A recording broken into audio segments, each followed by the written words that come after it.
Good morning students. एक बार फिर से आप जुड़ चुके हैं इंडियन हिस्ट्री चैनल के साथ, जिसमें हमने एंशिएंट इंडिया प्राचीन भारत पढ़ना स्टार्ट किया था, जिसकी लड़ियों को हम आगे जोड़ते हुए उत्तर वैदिक काल की ओर बढ़ चुके हैं, जिसमें हमने आपको वैदिक काल के दो भाग बताए। नंबर फर्स्ट ऋग्वैदिक काल, नंबर सेकंड उत्तर वैदिक काल।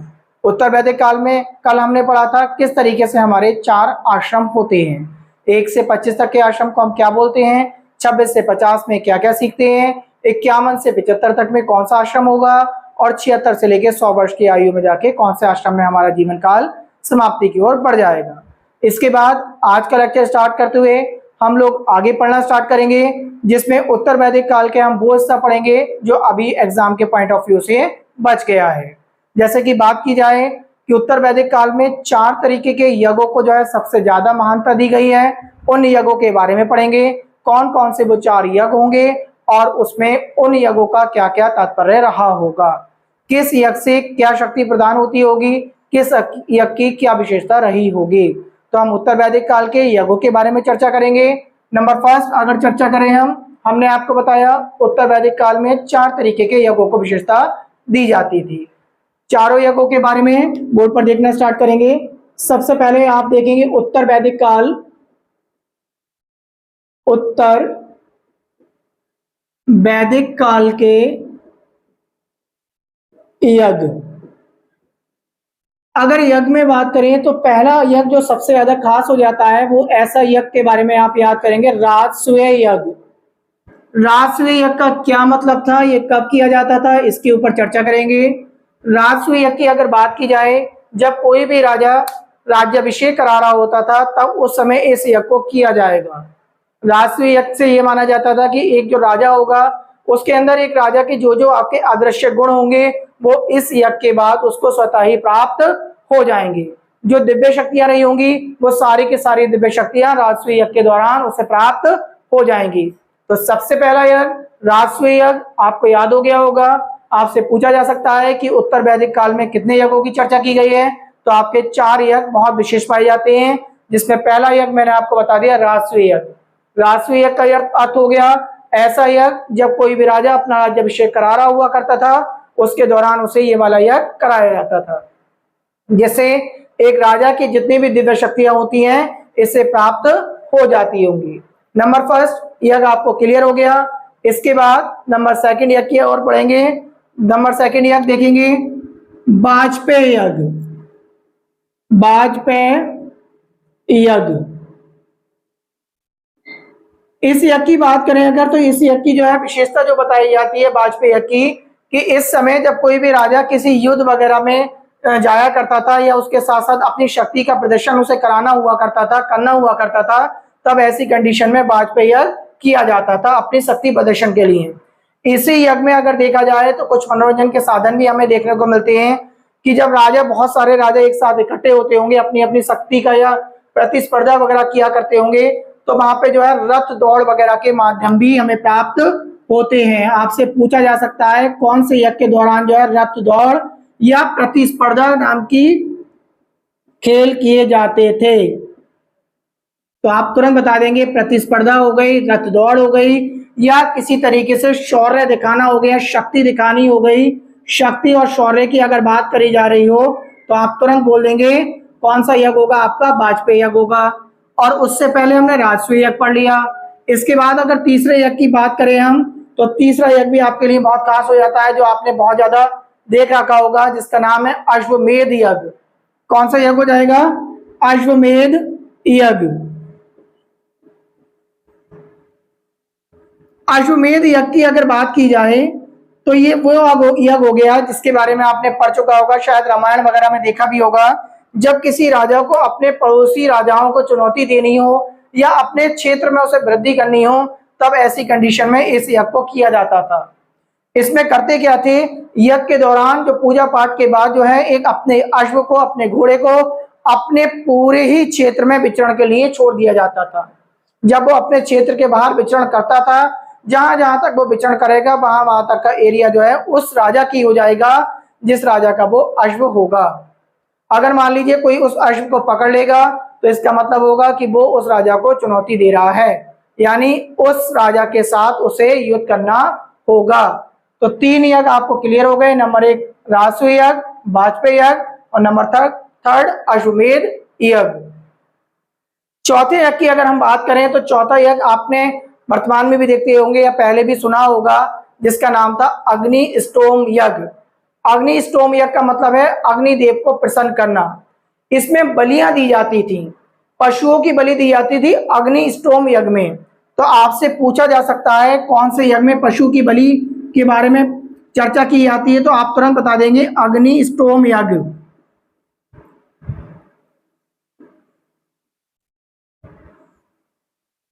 अग्निष्टोम यज्ञ, इसमें पशु बलि हो गई आपकी,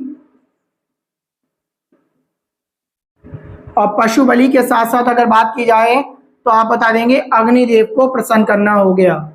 अग्निदेव को प्रसन्न करते थे इस यज्ञ से।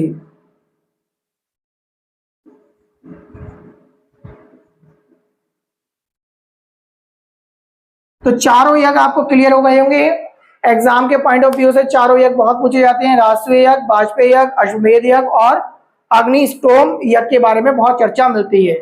अगर बात करें आगे, एक राजा से जितने भी आपके जो है यज्ञों की आप बात कर सकते थे वो मैंने आपको समझा दिया।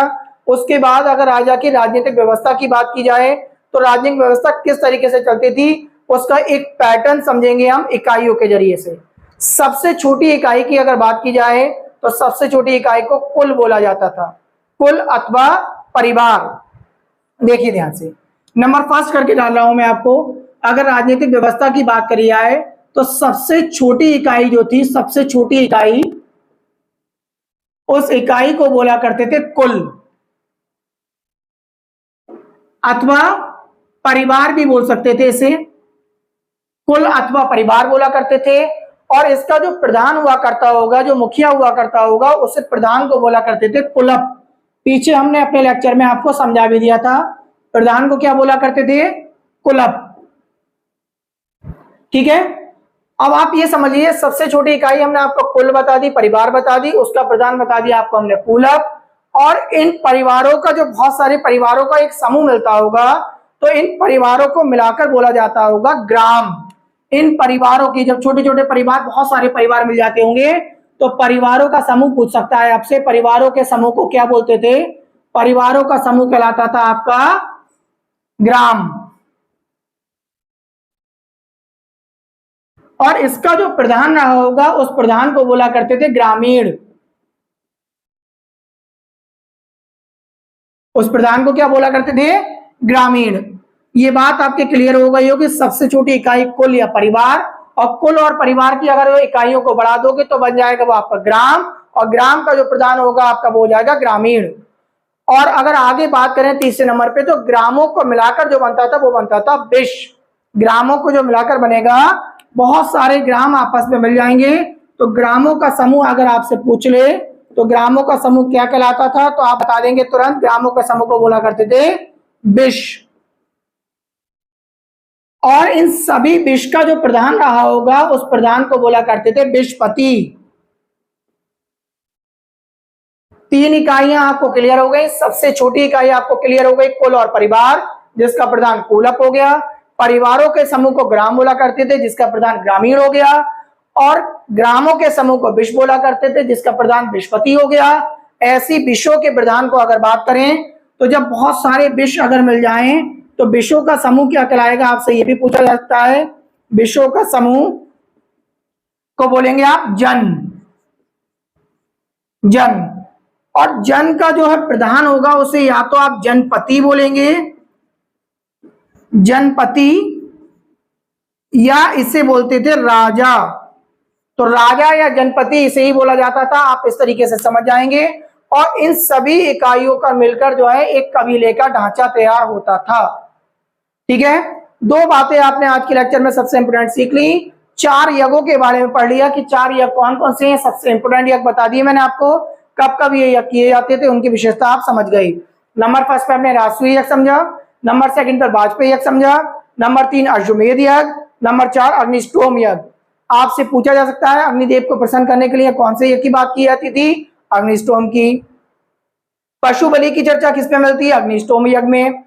कौन से यज्ञ में जो है अपने राज्य को विस्तार करने की बात होती है या अपने राज्य के आसपास के पड़ोसी राजाओं को चुनौती की बात होती है, तो अश्वमेध यज्ञ हो जाएगा। कौन से यज्ञ में जो है हम अपना शक्ति शौर्य का प्रदर्शन किया करते थे, तो वो आपका वाजपेयी यज्ञ हो जाएगा। वाजपेयी यज्ञ में ही कौन कौन सी प्रतिस्पर्धा देखने को मिली है, रथ दौड़ देखने को मिली है। इससे ऊपर राजसूय यज्ञ हो जाएगा कि कौन से यज्ञ में जो है राजा अपने राज्याभिषेक के समय किया करता था, तो उस यज्ञ का नाम था राजसूय यज्ञ। इस यज्ञ के बाद राजा अपने राजसूय यज्ञ के बारे में ही बात कर रहे हैं एक बार फिर से। इस यज्ञ के बाद राजा अपने पास जितने भी उसके दरबार में प्रतिनिधि हुआ करते थे, उसके दरबार में काम करने वाले व्यक्ति हुआ करते थे, जो बड़े पद होते होंगे, उन पदों वाले व्यक्तियों के घर पर विचरण करने जाया करते थे। ये भी बात आपको ध्यान रखनी है, राजसूय यज्ञ के बाद जाया करते थे। उसके बाद हमने ये सीखा कि इनकी राजनीतिक जो विशेषताएं व्यवस्थाएं रही होंगी वो किस प्रकार रही। सबसे पहले हमने देखा सबसे छोटी इकाई कुल या परिवार कहलाएगी, उसका जो मुखिया होगा कुलप, परिवारों का समूह ग्राम, ग्राम का मुखिया जो होगा प्रधान यानी ग्रामीण, और ग्रामों का समूह विश कहलाएगा, विश का जो प्रधान होगा विशपति, और विशों का समूह जन, और जन का जो होगा वो जनपति या राजा होगा। ठीक है, इतनी बात आपके क्लियर हो गई होगी। कल जब हम इनके बारे में पढ़ा रहे थे, इससे पहले पढ़ा रहे थे, तो हमने आपसे कहा था कि अब कल के लेक्चर में हम आपको समझाएंगे किस तरीके से ये मनोरंजन किया करते होंगे। अगर मनोरंजन की इनकी बात की जाए तो संगीत की व्यवस्था में बहुत ज्यादा देखने को मिलती है, और संगीत के साथ साथ वीणा भी हमें उत्तर वैदिक काल में देखने को मिलता है। तो वीणा की अगर बात आ जाए तो ऋग्वेदिक काल की बजाय आप उत्तर वैदिक काल की तरफ को बढ़ेंगे। ठीक है, एक बार फिर लिख दे रहा हूं। अगर हम बात करें संगीत की, मनोरंजन में ये संगीत वगैरह नृत्य वगैरह देखने को मिलता है। संगीत एवं नृत्य की बात होती है यहाँ पर, और इसी में ही अगर देखें हम तो वीणा की बात भी हमें इसी उत्तर वैदिक काल में देखने को मिलती है। ये बात आपके क्लियर हो जानी चाहिए। अब इनकी वेशभूषा के बारे में मैंने बोला था कि जब ये यज्ञ वगैरह कराते होंगे तो यज्ञ वगैरह में कौन सी इनके वेशभूषा रही होगी। तो एक उपनिषद पढ़ने को मिलेगा हमें, तैत्तिरीय उपनिषद। कौन सा उपनिषद? तैत्तिरीय उपनिषद पढ़ेंगे, और उसके अनुसार क्या है, तैत्तिरीय उपनिषद की बात करते हैं हम।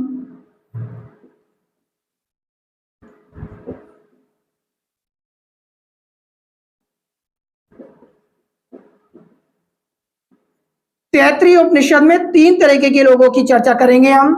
नंबर फर्स्ट, अगर ब्राह्मण की बात करें हम, तो ब्राह्मण यहाँ पे सूत का जो है वस्त्र धारण किया करते थे। सूत, शायद सूत के बारे में आपने पीछे कहीं अपने घर परिवार में सुना का हो।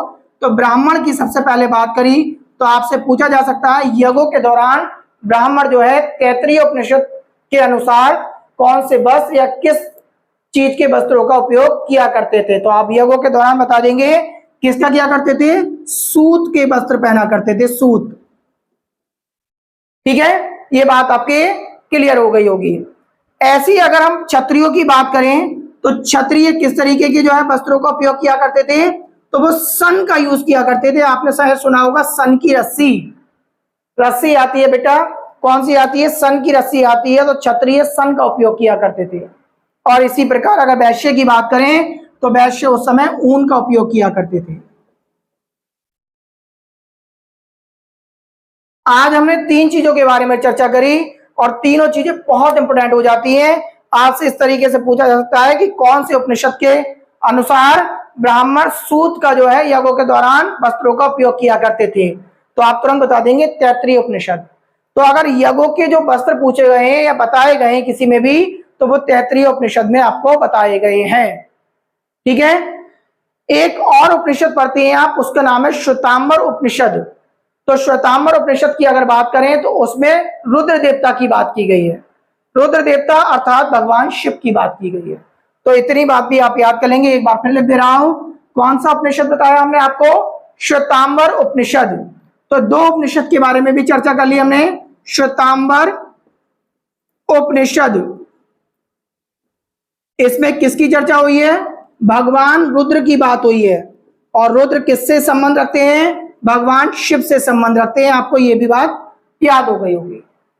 ठीक है, इस बात के आप जो सारे फेयर नोट्स बना लेंगे, नोट्स बना के इन चीजों को याद कर लेंगे, क्योंकि एग्जाम के पॉइंट ऑफ व्यू से ये सारे यज्ञ के साथ साथ ये दोनों उपनिषद और उनके साथ साथ ये छोटी छोटी जो इकाइयां बताई हैं जिनसे मिलकर पूरा कबीला तैयार होता होगा वो, और उसके साथ साथ उनके मनोरंजन की चीजों को आप याद कर चुके होंगे इस लेक्चर को देखने के बाद। इसके आप फेयर नोट्स बना लें।